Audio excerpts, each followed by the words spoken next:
might lose it.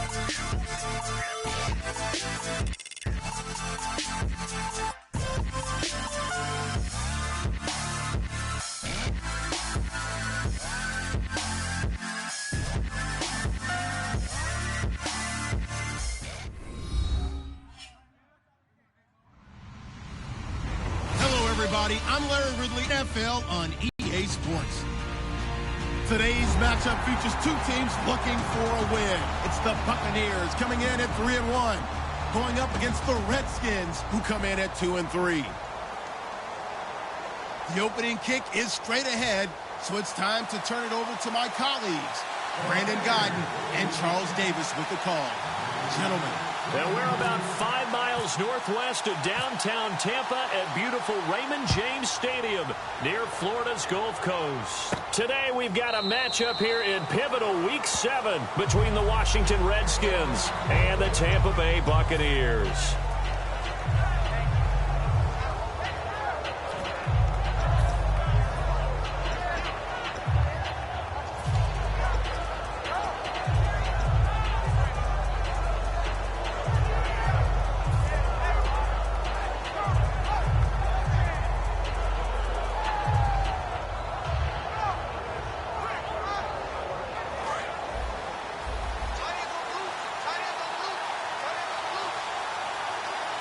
They come out here in the eye.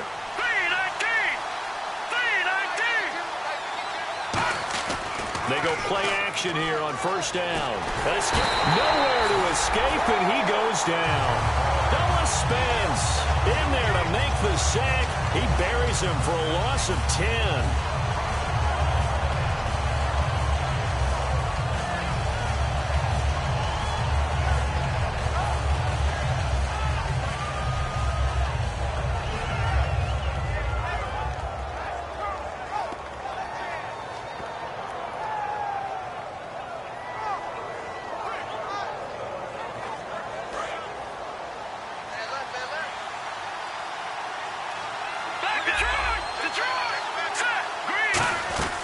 Now a shotgun snap as they'll look to throw. Flush to his right. And he'll just chuck this one up into row G. It's incomplete. Offensive starters time, Charles, for the Washington Redskins. Let's look at Josh Dotson, the wide receiver out of TCU. Grew up in Fort Worth. His mom works at the university as a vice president. He actually went to Wyoming first, transferred back to TCU. And, boy, is he a high flyer. Throw it up in the air, he'll go up and get it. Out of the gun now on third down. And he's going to go down. Back at his own 5-yard line, it's a sack. Brandon, what I remember most about playing with guys who knew how to rush the passer, they would just tell you, just cover people for me, just long enough for me to get there. And that's exactly what happened on that play.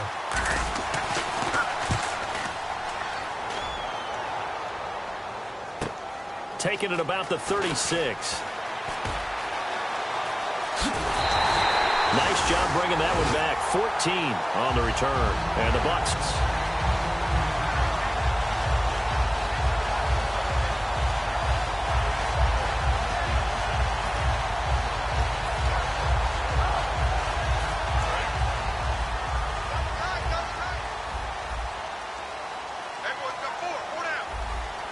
They come out here in the eye.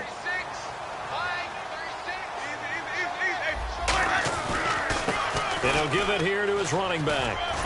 And he'll go down inside the 45 before going out of bounds. He'll get a nice chunk there on the first down run, and it's 2nd and 4. First play of the drive, let's give credit all around. Excellent blocking, but the guy carrying the ball, he was the finisher. A really nice run. 2nd down following the run. And the D-line pinching together must be expecting the run.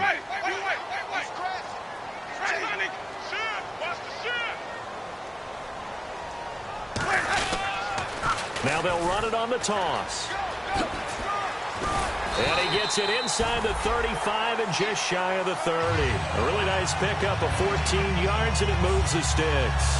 And that run was what a lot of people call an explosive run. Gave them good yardage, solid yardage. They feel good about the whole thing, and they did it behind a 2 tight end set.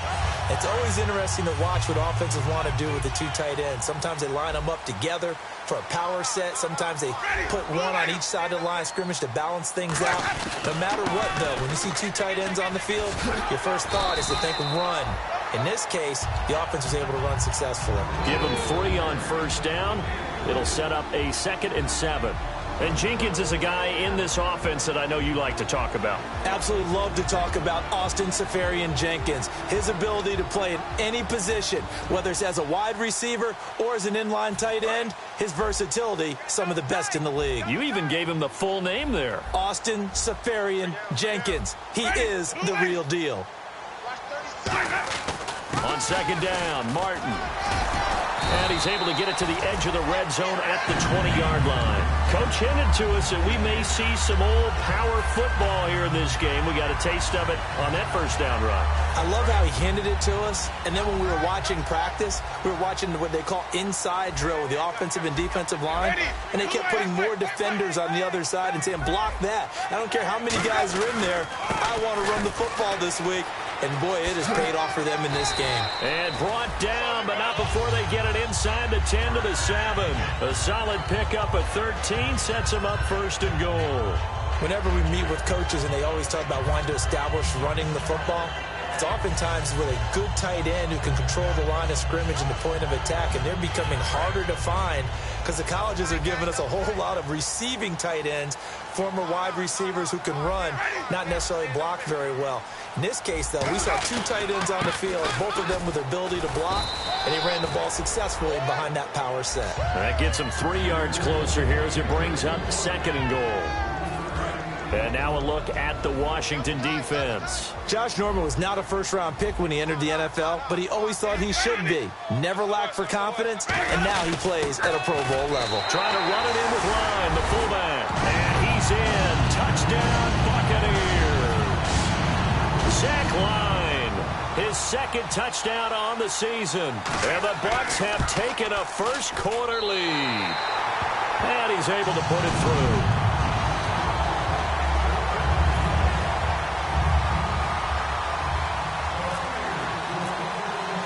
After the touchdown, Aguayo now ready for the kickoff. This will be fielded on the back line of the end zone. And the decision to bring it out is going to cost him about 7 yards all told as he's taken down back shy of the 20. So out now come the Redskins. And the last drive, the first drive for them, not very good. 3 and out. What do they go to here? Well, you don't look down at your play sheet and say, this is what the problem is. Yeah, let's find out who my playmakers are. Get the ball in their hands, and maybe the offense will move a little bit better. Sometimes it's more important to get it to the right people rather than dialing up the right number. Exactly. Or the right play, yeah. That, too. Here's a carry now for Keith Marshall. And he's going to get this one across the 30-yard line. And give him 14 yards that time and a fresh set of downs. Absolutely love the run right there. This guy's known for his quickness, but also for his speed. And he's able to get to the 2nd level almost before you blink if you give him any type of blocking. Always talk about slot receivers, and they're usually known as quicker than fast. In this case, we've got a guy who's quick and fast, and he used it to great advantage.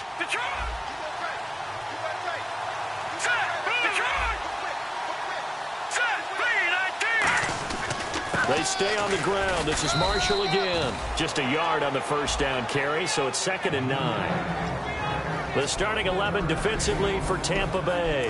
Levante David is a tackling machine. He's always where the ball is.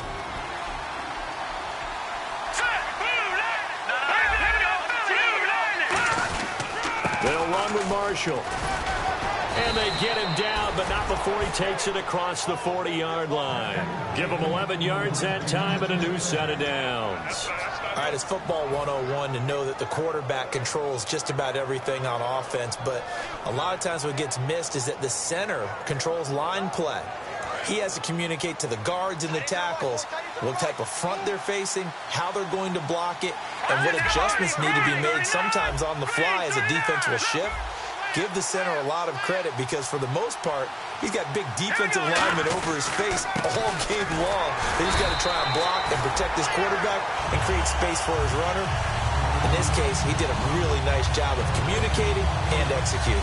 Looked like he was trying to bounce it outside, but no success. Yeah, sometimes you got to just figure out where you're going to go, and sometimes you just have to take it to another spot. In trying to get it outside, the defensive pursuit was there and just ran him down. This is Marshall. And here's another tackle made at the line, so they're converging well on the football now. No gain on the play there, so that doesn't help. Now they're looking up at a 3rd and 9 situation.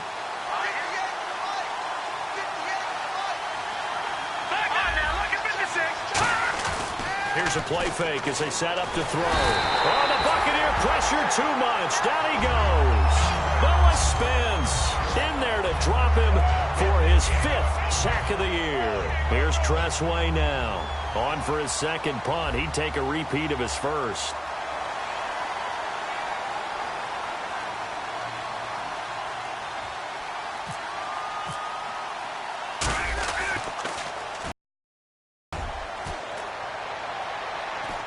Fair catch signaled for and taken just shy of the 30-yard line. Just 34 yards on the punt there, no return. And the offense will take over with a new set of downs.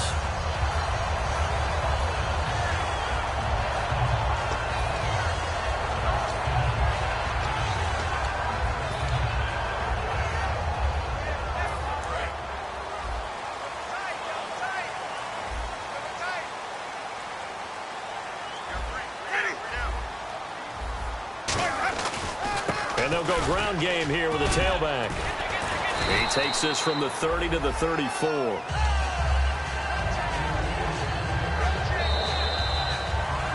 Back now with Charles Davis. I'm Brandon Gaudin. It's the Bucs in possession of the football as we begin the 2nd quarter.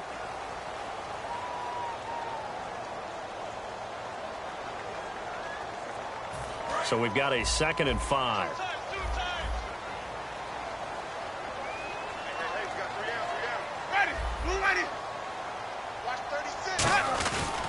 And to give this time to the tailback.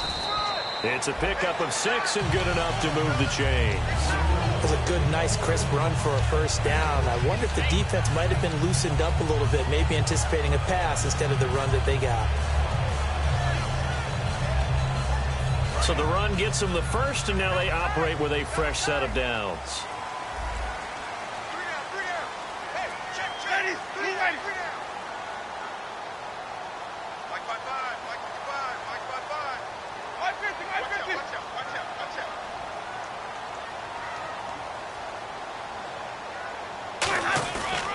Now a handoff here to his running back.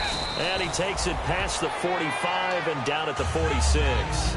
5 yards on the carry. Good pickup on 1st down. And that's exactly what you want on a 1st down run. Pick up 5 yards, bring up 2nd and 5. The defensive line, though, they've got to figure out a way to out-leverage the guys up front because the offensive line is winning at the point of attack. Ready, blue ready. Check 4. Let's go now. Here's the fullback, Zach Line. And he'll fight his way forward to about the 48-yard line. It'll be a pickup of a couple, and it leaves him with a 3rd and 3. Normally when you see a short gain in the middle of a 3-4 defense, go ahead and pat the nose tackle on the back because he's holding things up and taking on extra blockers, which allows one of the inside linebackers to roam free and make the tackle.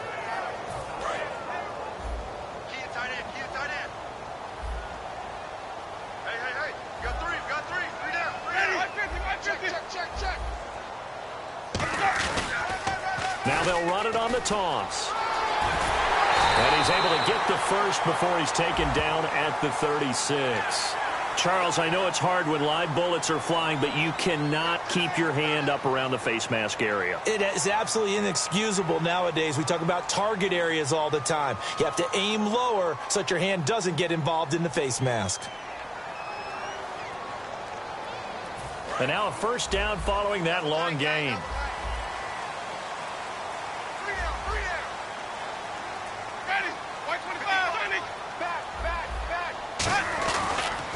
taking the penalty. Martin.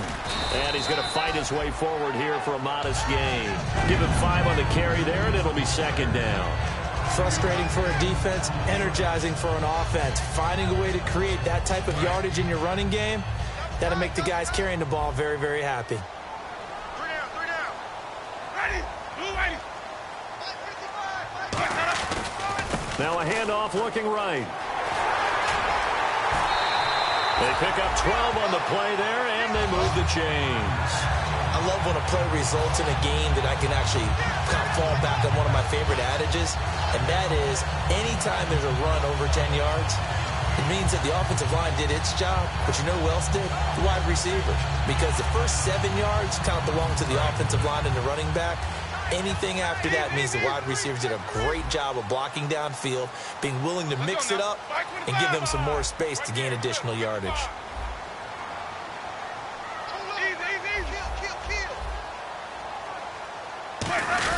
They'll run with a fullback, Zach Line. And he'll get it down close to the goal line, but not quite in. It'll be a 3-yard pickup, and it brings up second and goal. Good solid gain on first down, about what you'd expect from the big guy carrying the ball.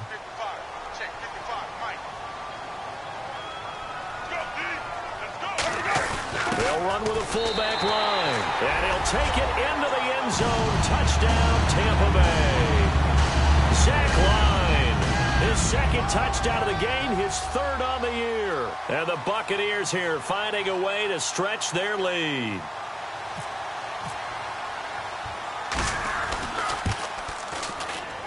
And it's good to make it 14-0.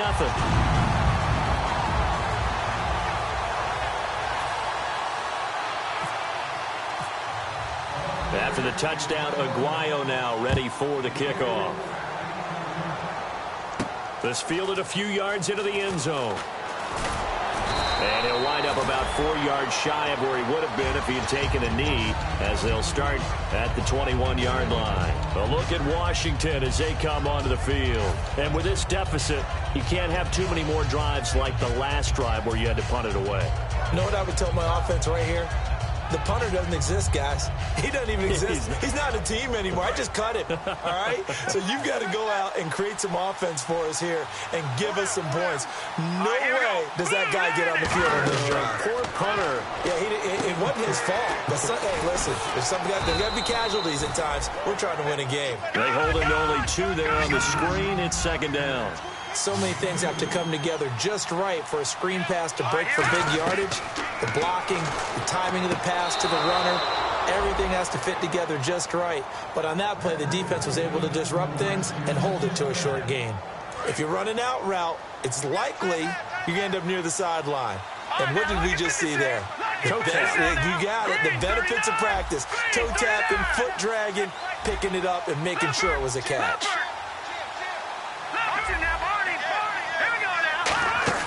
Now a play fake here on first down. And he overshot him there. It's out of bounds, incomplete. I hope I don't sound too rah-rah on that one, but that's the exact right throw. Either your receiver gets it or no one gets it. Give him a lot of credit for being really precise with it. Got rid of it. No one got it. Unable to connect on the first down pass play. Now it's second down. Detroit!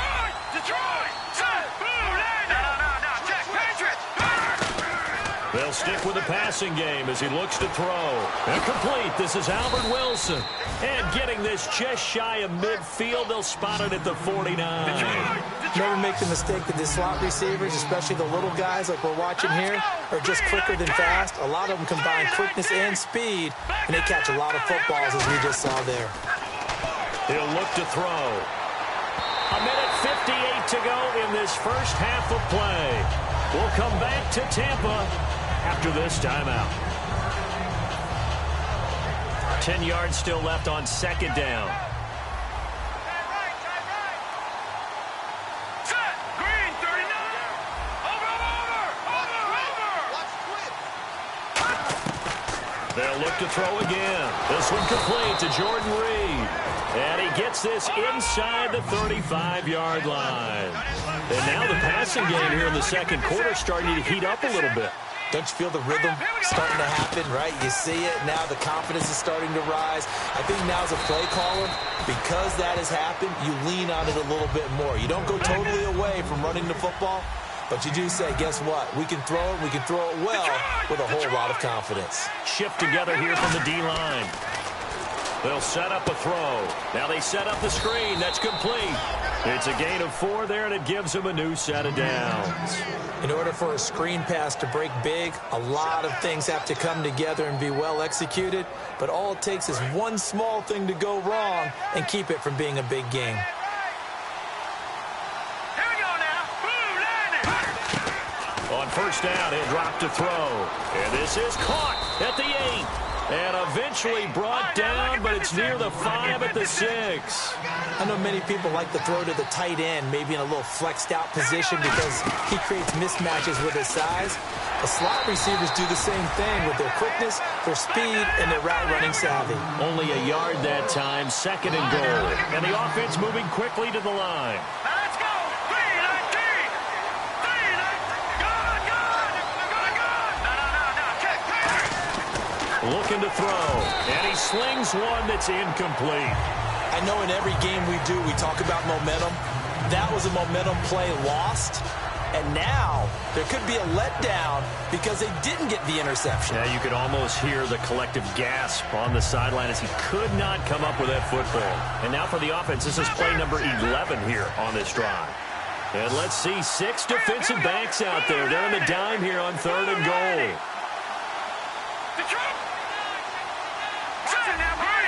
They come up in an empty set. 4 wide receivers, 1 tight end. No. Check. Patriot. Over. Play clock all the way to 0. Didn't get the snap off. 5-yard penalty. And you see the head coach writing that note on his play sheet right now. He's going to be addressing that with his staff. A sense of urgency, get to the line of scrimmage, snap the ball. And this seemingly endless drive continues.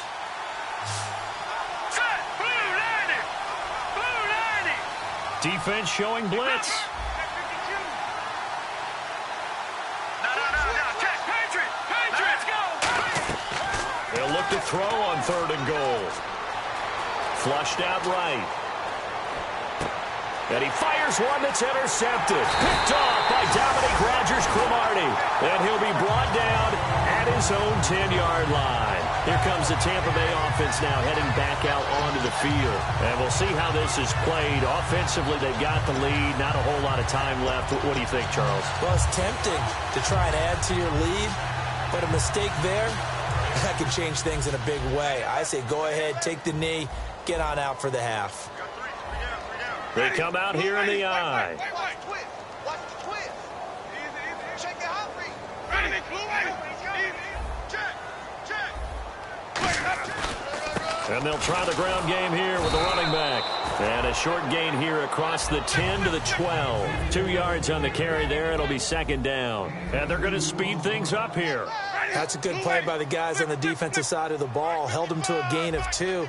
And that changes the playbook a little bit now for the guy calling plays. 2nd and 8.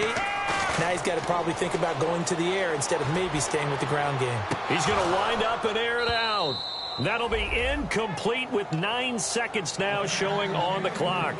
And when all else fails as a defender, when you're not there in the coverage, your best friend is exactly what we saw there. A big play shot taken by the offense. Unfortunately, it ended in a big drop. Coming to you. Ready. Blue ready. 55. Wait. Rush it. Easy. Check 37. 3rd down. It's Doug Martin. And he's going to be taken down. And now we're going to get a timeout called by the Redskin defense. It's just their first, so they'll have 2 remaining here before we get to halftime. On 4th down, the Bucs will call on Anger. Brian Anger to punt it away.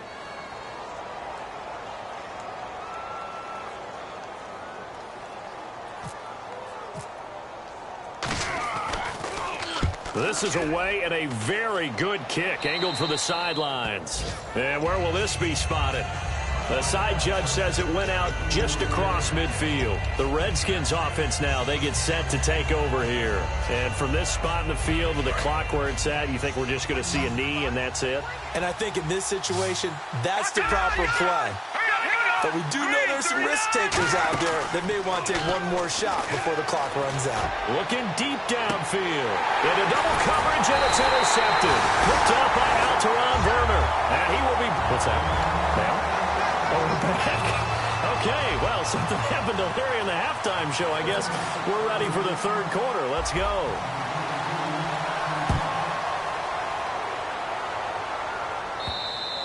And that'll carry over the back line of the end zone for a touchback. Out come the Buccaneers. They'll have it first to start the third quarter. They built a good first half lead. Now they have a chance to add on to it. And what I'm thinking is that the offensive staff spent the entire halftime just working with them on, here's what we think they're going to do to attack us in the second half. Nice first half that we've had, guys, but be prepared for some change-ups. We're going to see them when we kick it off in the second half. See how they handle any adjustments that might be made defensively. A good run there on first down, and it'll leave them with a 2nd and 2.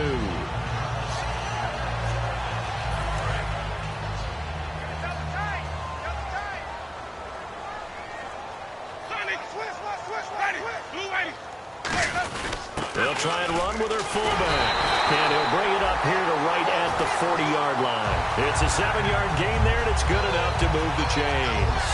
And that looked like some pretty easy yardage there right up the gut. And he's a guy that has some height to him. So when you don't have to drop a shoulder or create or get through contact or trash, makes it a lot easier to stay upright, see the field, and make a run as we just saw there.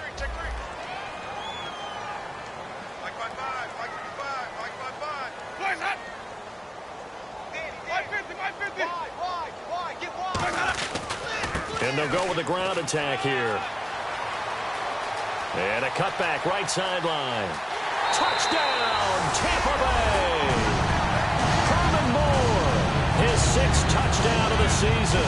And the Bucs are going to add on to their lead. And on that long run, maybe the defense caught napping a little bit. The concentration level may not have been there. I agree with you on that one, because those types of plays, when they result like that, they're almost like big bolts of lightning.